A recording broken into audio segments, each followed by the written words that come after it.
We are here to assess the needs, the justice needs of this county. We are grateful that we already have a court of appeal, and this court of appeal already has a caseload of 1,000 cases that they are handling.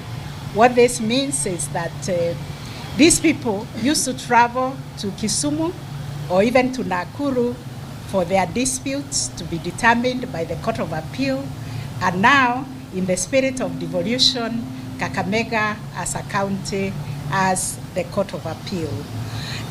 We will continue to work together to ensure that even the counties, the sub-counties that have no magistrates court do get a magistrates court.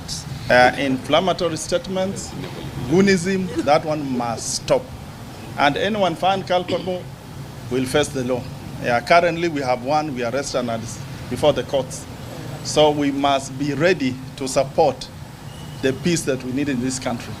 Members of the Fourth Estate supporters, bring out those people who are making inflammatory statements down here, and those who are involved in goonism. If you cannot tell the police, the office of the DPP is available for any information regarding goonism. We have also agreed that the judiciary is going to operationalize our county courts here at Kakamega Law Courts.